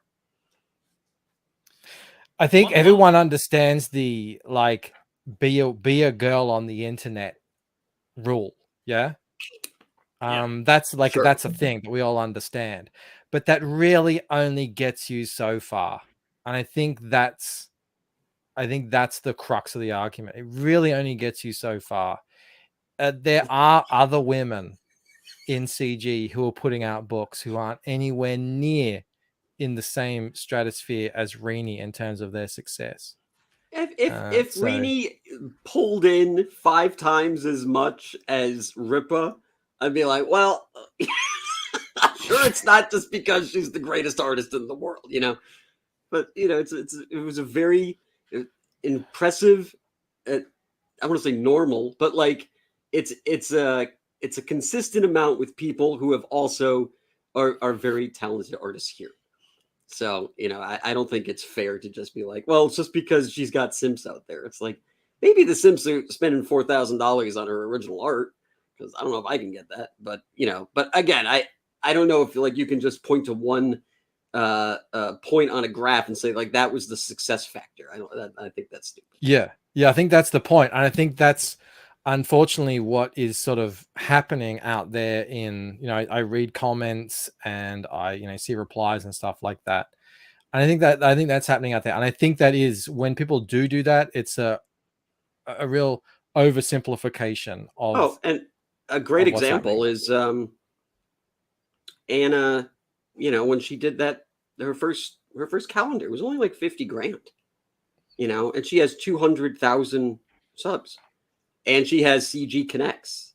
It's like, so by that metrics, you should be able to say like, well, Anna should have had, Anna's smoking hot, right? And Anna has all these guys who are sending her cash daily. Why didn't that book hit $1 million? I mean, like by that argument, that's what you could say, and it didn't. So I just don't think there are many people that I'm aware of, at least in Comicsgate, who are gonna back a creator because she's a chick. And I especially don't think there's like, I'm a black guy in CG, so I'm gonna back this black creator in CG. I just don't think that's happening much at all. So yeah, that's all everyone will say about that. But was that spicy topic, Rob? It's okay. It's not that bad. I thought it was gonna be worse. It's mild spicy. That one other point. I feel uncomfortable talking about this stuff. It doesn't feel kosher to me. But I know other people are saying it. One other point is like, yeah, I mean, you can point out the fact that they're good-looking women on the internet, and that's why one of the partial reasons they're successful. But the flip side to this, how much like creepy DMs and shit must they get being attractive women on the internet as well? I mean, like there's a negative to it as well. It's not all positive. I don't know. I mean, I haven't seen anything from them, although we do know that someone went to Rini's house. That never happened to me. I guess I'm not attractive enough to warrant that. But yeah, look, I don't know. I mean, I guess it happens. No, it was a YouTube creator was. Oh, actually, I think it was Anna. Anna was just sharing out random like DM requests that she'd gotten that were pretty freaky. It happened to me. That's I mean, this is not a joke, but that's like my wife found me because I was hosting a show, and she was like, "Oh, I like you," And then you married her. And then I married her. Yeah, I was like, you know what? I ain't looking anymore. And he found something. Grander Comics says, I started watching Ethan when he created his channel, even tried to get on one of his portfolio reviews when I still dreamed of working for DC or Marvel. All right, let's hit this. What did I do to be hated like this? The people think you have to kiss my ass to get help from me. Of the land, it's never worked like that. It really ever hasn't. Most of the time, what is being talked about there is just like, do you work well with others? Are you able to network really well? Are you kind of diplomatic in the way that you get around? And and then again, there's projection in here. People have bad feelings to some creators or other fans or whatever. That's happened, yeah. And they just assume everyone else has those same bad feelings, and that therefore the only reason you're friendly to this guy who's got a big YouTube channel is because you are suppressing those feelings because you want trying to get something out of it. They can't fathom the idea that some people are just kind of pretty easygoing and just want to go along and get along. And yeah, John Malin is super easygoing. Shane Davis is not so easygoing, but maybe in a way he is. Joseph Osler says, neither have I, a biggie. How are you? Thanks for the late stream. Lay off the fat jokes, guys. Give me a break. Yeah, give me a break. Why do I have to suffer every day? All right, let me see. And then this undercuts this whole idea that, look, if you're a pro, if you've been working 10, 20, 30 years, some of these guys in the industry, building your craft, honing it, creating a fan base of really sometimes thousands and thousands of fans who follow what you do. That's something different. That's something valuable that you can add to what we're doing here in Comicsgate. Michael Bancroft is a natural leader. He really is. What do you think about that, Rob? I've already been nice to you today, so I don't like that. Let's just go with that. It's fine. It's fine. He's a natural leader that made me pay for his beer. Let's just say that. That's what how a leader I does. lead. That's my leadership method. The fact that you decided to do it proves his point. Yeah. I tell you what I did. It's like a 5-second moment where we're standing there at the bar, and it's sort of like a game of chicken. It's like, who's gonna offer? And then I'm just like stone-faced, poker-faced, giving him the stare and just staring him down. I'm like, and I was in the worst position as well. Like I was in. because I was I'm just front of giving him. you cash, and you were standing in front. So like, I got you right now. It works though. Like we used to do meet and greets at my last website, so you meet all the fans, and we would, I would just literally go up to a group of them and be like, all right, which one of you's buying me a drink first? And then I just, most people will just do it, because if they think you're famous, and then they're like, oh, that's okay, I'll do it. So Rob probably just figured Bancroft was the most famous person he's ever going to meet. So he did look a little starstruck when he first saw it. Okay. I've seen this guy on YouTube. I know him. He knows my name. So I just noticed that. Thank you, Michael. That a amateur who's just right out of the gate, never made a book before, has no name behind him, really doesn't have to offer yet. That's the difference here. The replacement of decades of notoriety and hard work in the comics biz is excellence right out of the gate. It's extremely rare. You probably aren't that creator. This is where I start feeling it's about me now.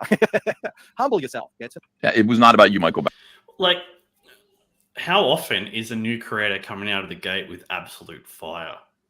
That's a question. Well, apparently, according to Ethan, I nailed it. Yeah, so did I. Apparently, I'm a genius. And Camel. And he called you an excellent artist. Yeah, thank you. Does when I was angry. I was thinking about people who are like people who have no clear when idea. He thought you were Aaron Alfecci. He was like, this guy's amazing. I know, right? I'm the best first time artist he's ever seen. I didn't actually think he was talking about me. I was thinking of me because I remember like way back in the days speaking to someone about my comics saying, yeah, I'm trying to make something that's as good as Marvel or DC level. Are you guys echoing? And I think I'm there. And this was like when I totally wasn't. So I had that. No, is anyone hearing an echo? I do. I hear an echo. That right there. You screwed us up, Rob, by kicking us out. It was worth it. Rob's a moron. Me in the future, Rob's a moron.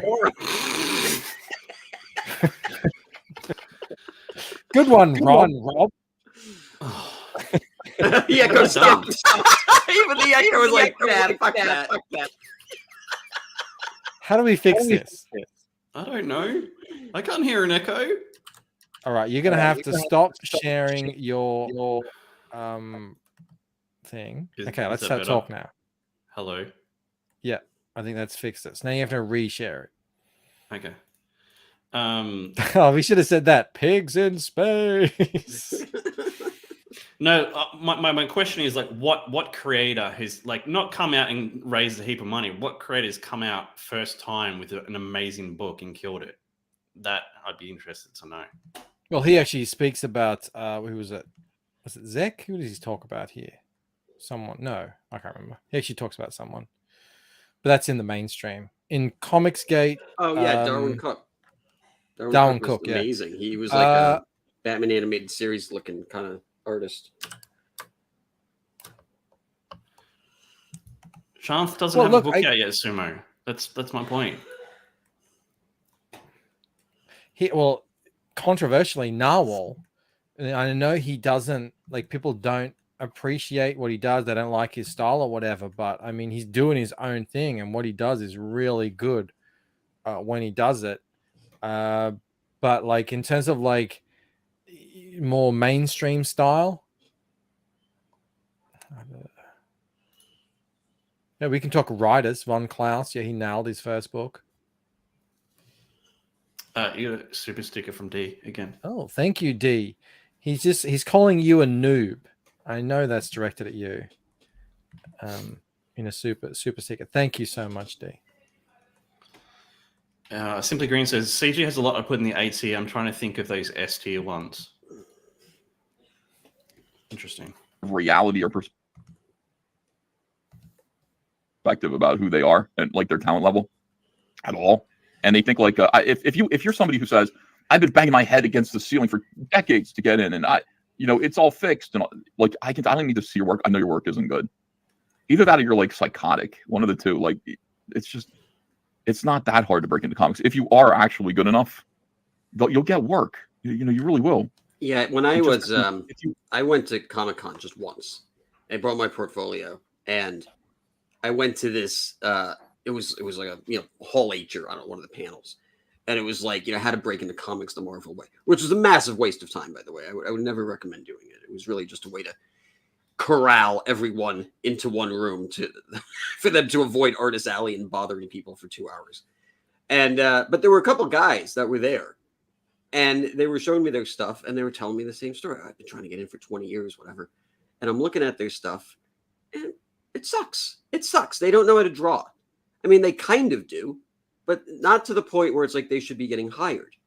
And so they would look at my stuff, and every single time they'd slam their portfolio shut, give it to me, and walk in the opposite direction.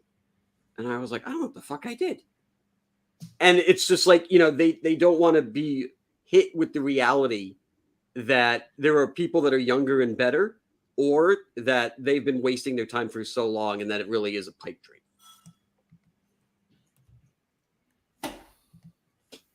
If it takes you decades and it still hasn't happened yet, you're wasting your time. You get to a point, like it was like me in poker. I understood implicitly, like I got to a point where like I know I can make money as like a mid-tier player, but I don't have the whatever it is to go big with this. So I either make the decision to do something that I'm more passionate about, which was comics, or just be sort of happy grinding out at a sort of mid-tier in poker. You gotta recognize that after like 5 years, you really got to start to like take a good objective look at what you've been doing and see if it's something that you can change, or if this is how it is for you. That's not everyone can be a superstar like artist. Yeah. That's just like however much you want it or not. I knew a lot of people like sort of like these actresses that really wanted to be actresses. And then at some point they realized, you know what? I'm a theater actress. That's what it is. Just, I'm always going to be a theater actress. They'd go to all the auditions. I knew girls who, auditioned to play the girl with white hair, Khaleesi, on Game of Thrones, like all that shit. Mm-hmm. And, they do stand-in roles for Margot Robbie and this and that. And then they just realized at some point, it's just not going to happen. It sucks, but it is something that at some point you do need to kind of like just come to terms with. Well, the good thing about comics is, even if you're not really the guy who's going to be making six figures, you don't have to be this massive superstar to make 20,000, 30,000. I think if you build a decent audience and you have a good book and you get out there and you can make like 20, 30,000. If you could do 2 or 3 of them a year, that's a good gig. It's a real job. That's it. Yeah. That's like, so it's like, that's a cool thing about comics. You don't have to be making $1 million on a comic or even 100,000, like get it up in the aggregate. So, and then especially if you do that, imagine like after 5 years, the back library, if you're smart and you're able to set up a shop and you could be making decent money doing that. Anton says, I think comics is much more forgiving of mediocre or even bad artists. If you've got a story, a vision, you can work with that. Yeah, that's exactly it. Yeah. You got a Twitch person here, Bancroft. That's a I know. first. Welcome, Phoenix System. 80 says you guys are up late, but then I remembered it's because of the Aussie. No, Camel's on the Yeah, it's on the 5:30 East a.m. Coast here. there. Oh my god. So crazy. I remember the worst time I was up at 5:30 a.m. Unbelievable. Aren't getting work, in comics, and you haven't been I black. get up at 5. It's because you're not good enough. It's pretty simple. And people are, God makes young men blind. It makes them invulnerable. But reality is, you have to believe in yourself. You have to believe in yourself in order to grow up to be able to succeed. But the reality is, if you're bumping your head like that and nobody's noticing it, it's probably because you're not good enough. Lady Fossilot says, EVS, will you and or some of CG pros do a clinic panel of submissions and critique the work? Feedback and breakdowns are fascinating and informative. Lady, it's a nice idea, but it would be horrible. It would be absolutely horrible. When he first said that, I didn't hear her say her name. And I thought he was just referring to her as Lady. And I was like, oh, that's an interesting way to just talk down to someone. Lady. Lady, look here, lady. Look, lady.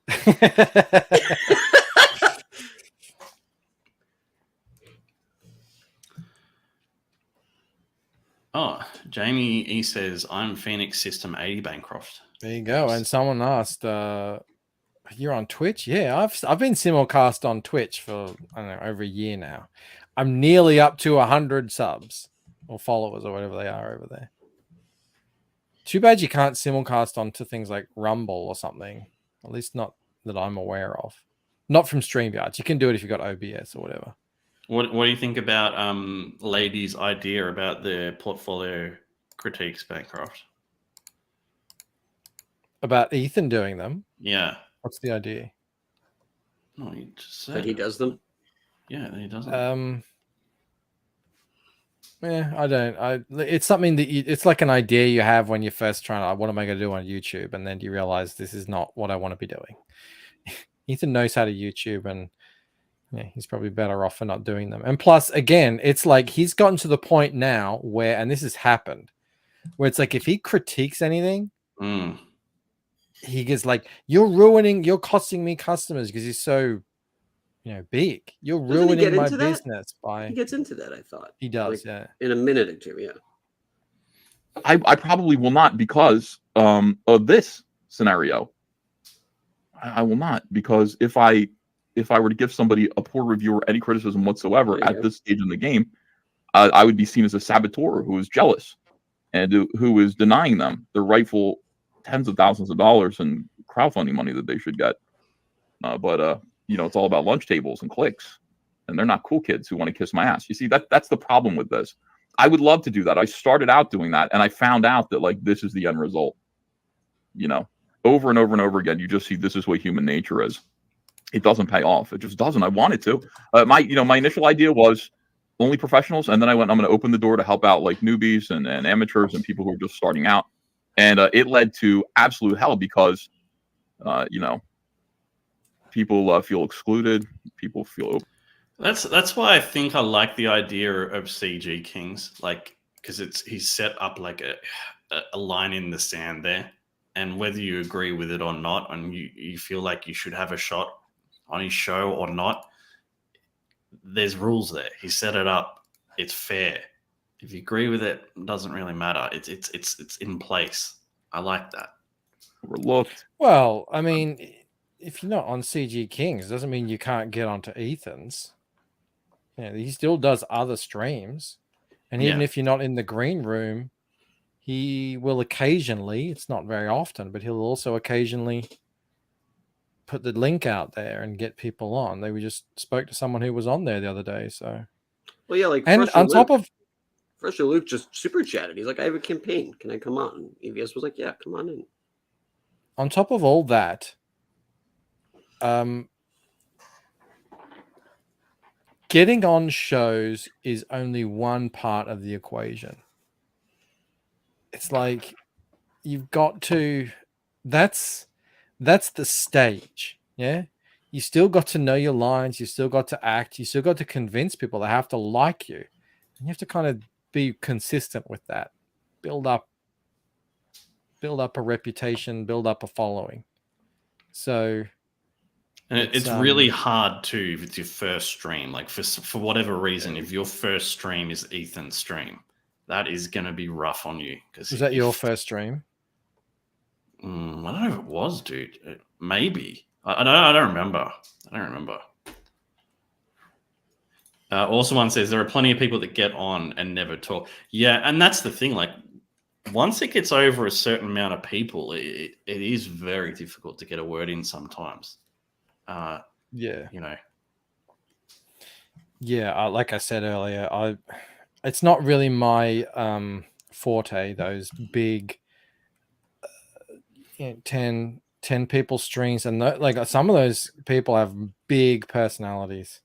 Yeah, it's really hard to like, and they're really witty. You know, they're just like just cracking jokes super quick, and they're super comfortable. So yeah, it's not. Sometimes you're better off probably not going on there and a lot of the time something stupid in front of 1,000 people. Yeah, and a lot of the time he streams with his friends that he's been friends with for a long time and has rapport and banter with. It's hard just to go in there and work around or into that.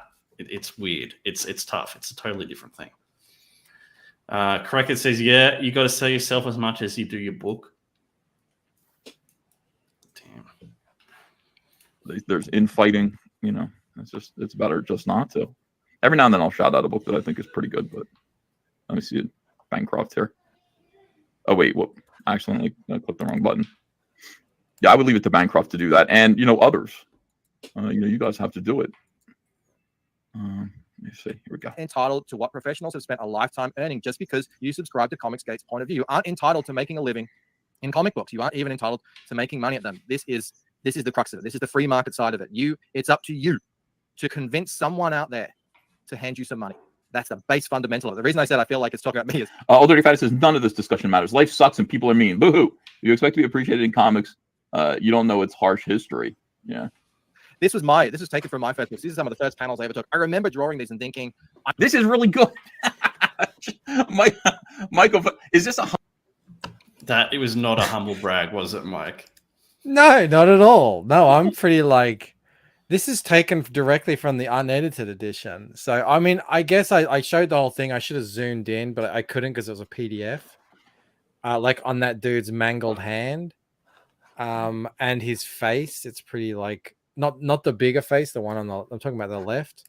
But I know it wasn't a humble brag, but that was nice of Ethan to say that nonetheless. But I mean, look, I thought that this was top tier comic book art at the time. That was the point. And I've since learned that no, I can draw actually much better than this. Because I can see things now that I couldn't back then. That was the whole point of it. So humble brag, Bancroft, for real. Bancroft, did you do this as a humble brag? He's like, yeah, this is some of my first stuff. And I was totally delusional. I thought, I was good enough. And clearly, look how wrong I was. This is shit. Bancroft, are you having a laugh? Are you fucking around here? I really feel like you're taking this because it's pretty good, dude. If I saw this, I'd be like, yeah, okay. What the hell, dude? All right, hold on. I'm ready. I'm ready to play with the. You are ready. This is better than a good percentile of mainstream comics. Big dogs. My art is at that level now. This is I could easily get a job at Marvel and DC with this stuff, and even the lettering and everything, whatever. Okay, the colors are really anyway. And that's the thing. When you start out, yeah, you do. I love this graph. Chance is going to yell at me for that. This fucking graph, Mike. What's wrong with this graph? It's the double helix. It's just. I mean, the way Ethan reads it. The way Ethan reads it, I said Ethan can make anything sound gay. He puts something, he starts doing that voice, and it's yeah. I know this is a real thing that all artists go through. When you first start doing art and you do your first drawing where you go, oh wow, this is really good. Look back at that piece 10 years later and you'll look at it and go this is a piece of shit. Look at all the mistakes here. It's because as you get better as an artist, you also get better at being able to see the flaws in art and being able to appreciate the good things. That's all that graph is saying. You think you are the bee's knees when you start. But what the reality is you're just not very good yet at evaluating your own art. As you get better, so does your ability to evaluate where you stand on the pecking order. And that's when it all comes crashing. Wait, let me see this chart. Art is a cycle. No. Scrub forward. No, I'm not going over the chart. Go Does he past go this. back? Go past all this. In fact, never show this again. I don't think he even goes back after that. Oh, so that's it. I know. Look in the thing. I don't know if he does. Oh no, he goes on to his jawbreakers. No, that's it. That's it. And that's fine. That's, I mean, that my final yeah, you know, it's fine. We Is he factor still in that streaming? anyway. Yes, He is? Must be. still going. Yeah, well, we didn't get a raid, so must be. Well, that's the thing. Like he had a topic about how he's been right again. I don't know what it was. So I'm getting like He's got a poll You know how up it that gets. says, "Would you be happy for Cecil if you started dating Reenie?" Did you see Cecil's face, Rob?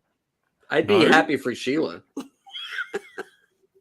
Do you want to see Cecil's face? Yes, dude. I've maintained for a long time that I think under that mask there is a good-looking man there. Let's have a look. Isn't Who would have shared that?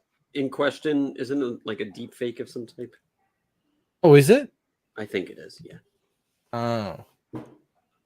Oh, we can still look at it though. We can just assume it's him. Does anyone know who shared it? Because I've been seeing it out there on Twitter, but I didn't really pay much attention to it. Sheila is making Cecil AI art.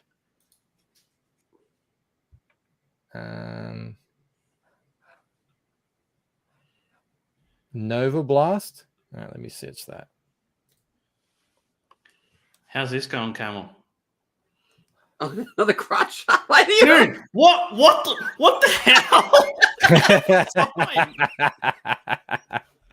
I was working on the rocks, and it happened to be right around his crotch. This is the cool. Well, you've met Cecil, Camel, so you know, you can confirm. Yeah, it looks pretty much like him. I mean, now people are saying it's not. No, yeah, that's what he looks like. Yeah. Although when I met him, he was a little heavier. He was a little chubbier. Yeah, he's lost a lot of weight. He's Yeah. I guess now we all know why. Yeah. What do you think, Rob? Good looking fella? Not bad. Not Would what you I bang thought him, he Rob? looked like. Is he bangable? Yeah, I know, right? Would you? fuck him? Smash or pass? I wouldn't kick him out of bed, I guess. Okay. His face now, because it's been too long, his face doesn't line up with his voice. Especially when I think back to how I originally first heard Cecil when he was really doing the hello thing. So when we met, it was me and Steve Fry and Wellred. And Wellred was like, I thought you were going to look like Dom DeLuise. And I was like, yeah, that's what I thought too. Because Dom DeLuise was in Cannonball Run. And that's like what, the whole makeup looks like, because he had the mask and everything. So it all kind of looked similar. Nope. Incorrect. God, it's No, quarter really to not. 8, Mike. Is it really? Yeah. I don't know when that happened.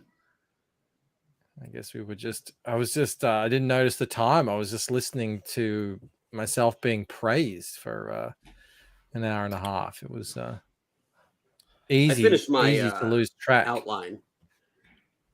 At least. I'll show Camels. I've been dilly-dallying. Yeah, so I got all the characters in here. I got the buildings back here. So I'll probably start the ink on this tomorrow. It'll probably take me the rest of the day, or maybe 2 days to ink it, and then I'll start the colors.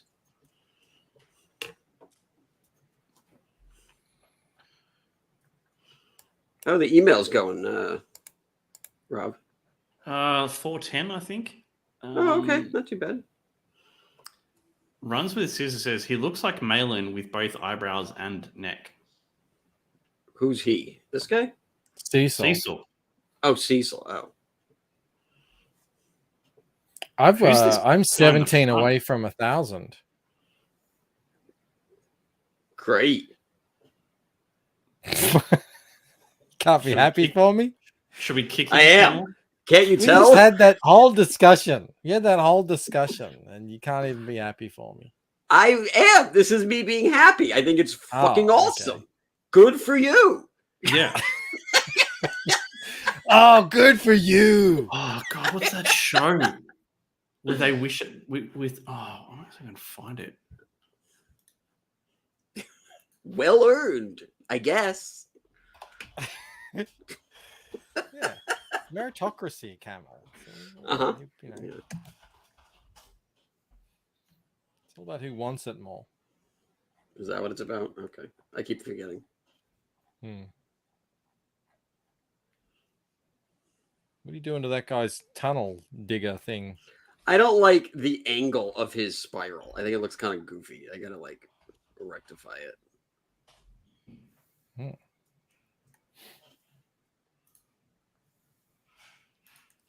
Oh yeah, I found it. Let me share this. This is Camel to Mike right now. Yeah, I'm doing good. How you doing? Fantastic. I hope you have a good day. Hope you have a better week. I hope your month is full of successful days and a lot of great ventures. I hope you just come up, brother. I hope your whole fucking year is spectacular. Oh, you hope my year is spectacular. Yeah. You got something you want to say to me? You got something you want to say? You smell great. You smell great. What is that? Burberry, what you got on? I forgot. Smells expensive. It's just deodorant. Okay, Yeah. good. You're smelling good. You're smelling good brothers out here. You an awesome man, and I appreciate you. Hope you find yourself. Yeah, we should go out. Get drink. Get drink? Yeah. Drinks. 2, 3, 4, 5, 6, 7, 8, 9, 10. All of them. On me? It's on me. No, it's on me now. Yeah, it's on me now. Yeah, that's it. No, I think it's great. I think 1,000, good for you. I want 2,000. You can make 100 grand? Fuck that. $500,000. That's what I want to see. Get on it. Get on it. I want it to be the best book in CG. I know you could do it. I know you could do great. I want you to make 200 day 1. All right. Day 2, another 200. Day 3, 400. That's what I want to see. Nothing but success for you and your family. I want your kids to grow up and be millionaires.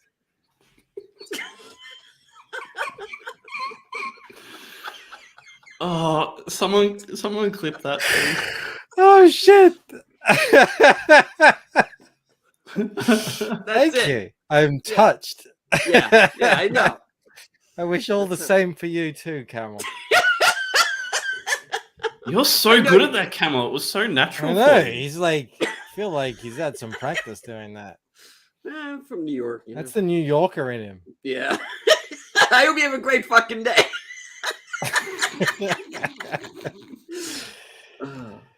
Oh shit. Oh, that was too good. See, I wouldn't be able to do that. We got to know each other's strengths and weaknesses. I wouldn't be able to pull that off. I'm just too I guess I just don't have that kind of heart. You can't wish kind things on people? What's wrong with you? No, because I think it would come off as disingenuous. That's what I'd be worried about. You think what I said was disingenuous? You think I didn't No, I mean think any if of that? I said it, it would be disingenuous. Oh, okay. Yours is right to the heart. With a steak. Yeah. Oh, good shit. Rob, do you need to go? We need to end this. Yeah, in a minute. All right. Those cars aren't very good, Mike. Do better. It's this big. What do you want me to do? I tell you how I did these cars. Look, look at this. They look like larvae. They look like pills.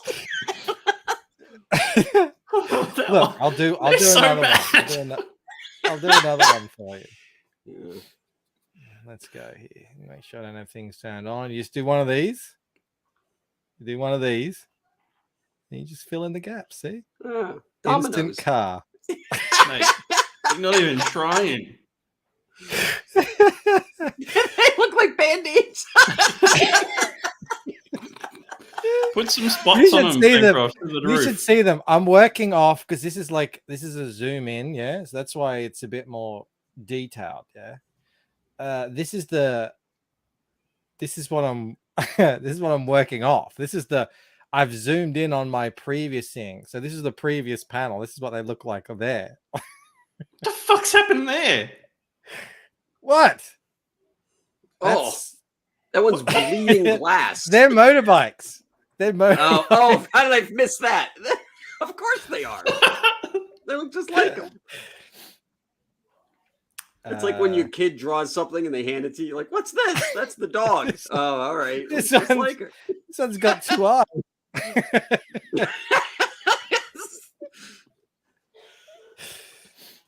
Let's see if I like are those manhole covers? What are those circles? What's this one? The circles are going to be lamps. So I'll have they're like lights. Yeah. What's the one driving, Mike? That one. It's like a van, so it doesn't have a back thing. Oh my god! And there's a tree. This is a sketch, right? Right, Mike? No, this is an actual thing. Hang on, let me show you the. Why did you stop wanting to draw suddenly?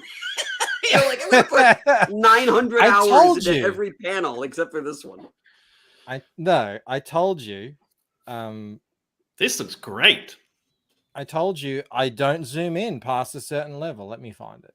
Let me find what I've got here. We can tell. Past 2x. Look, there's a stretch limo. There's a stretch. Where? Down, right. Yeah, there. Look, right there. There's like a really long. Oh yeah. No, up. No. Up. Oh, this one. Front No. center. No. No, in the middle. Up high. In the middle. Right there. Yeah. There. Oh Yeah. my god. It's pretty Was long. that hard? Yeah. Oh no, I'm sorry. No, Rob, that's not a limo. That's a cigarette. That's. I didn't realize. Hold on a sec. Here it is. Okay, so this is the full panel. Let me open that up. All right, so that's the scale we're talking. Okay, so that sits at the top of a page. Yeah, I guess that's fine. Ugh, that sucks because that's okay. Yeah. Damn it. Yeah, where are your jokes and barbs now, comedians? Well, we already used them. I already used them all. But no, I wanted to, so I zoomed. So basically what happens is it's zooming in on this building here. Yeah. So Rob, the pit, the pit. Oh, it's underneath this. I love the pit. And go down further. So yeah, that. Hang on, let me get back here. Where is it? Yeah, so that's that more zoomed in. So that's sort of like it's still like that.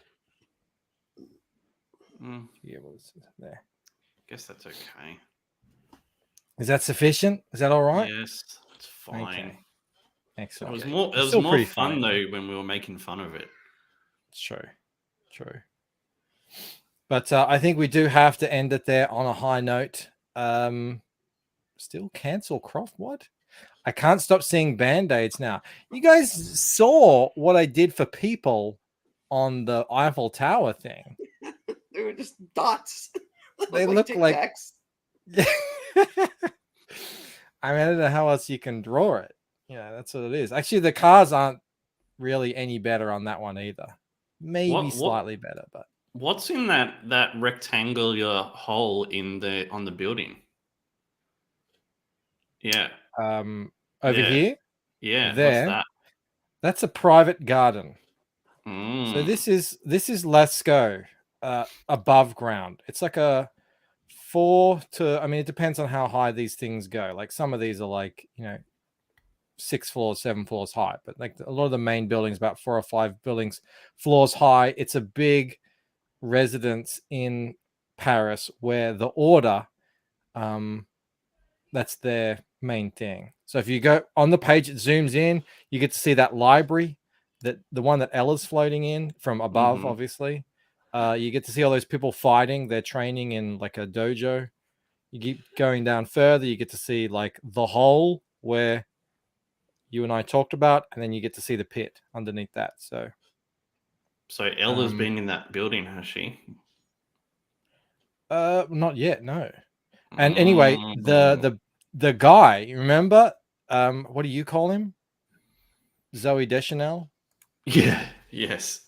Le Marechal, that's his private garden down there. He's got a nice little, like, this is like the roof of I guess a kind of a gazebo thing. He's got a little, what are those things called? You know, they're kind of hexagonal or octagonal. I don't know. He's got a little pond. He's got some trees. This is where he goes to relax. He's got a helicopter up here. Ooh. One of 2 helicopters. I need one of those. Yeah. Well, that can be a stretch goal. That's what I'm thinking. Like $1 million helicopter. Yeah. Actually, I don't know. Awesome one says, sign up for Bancroft's email. Only 17 to 1K. We can do it. We can do it. We can. Thank you. And Sumo says very cinematic. Thank you. Yeah. And someone asked, is this based on a real site? I mean, I took the bones of this. I can't really get rid of it now, but where's the sketch? Tracecraft again. I took the bones of it from, where is it? I don't know where it's gone. From just like Google Maps, you know, the top of Google Maps, and just like found, so this is like, it's in the 16th arrondissement, which is an area of like a very rich area of Paris. You definitely be able to see the Eiffel Tower from that building. All right, I think that is it. I want to thank Camel. I want to thank Rob for hanging out. And I want to thank the sexiest, amazingest, coolest, and awesomest, most phenomenalist chat in all of CG. I will see you guys. I'll put out another video tomorrow morning. And yeah, I'll see you then. And enjoy Camel's crotch shot. I hope you have a great night. Maybe have a great fucking week. Sign up to Boots and Heels. Sign up to Replicator 4. Sign up to the Lucent Pain of Death. We'll see you later. See you guys. Bye. This country, you gotta make the money first. Then when you get the money, you get the power. Then when you get the power, then you get the woman. That's why you gotta make your own moves.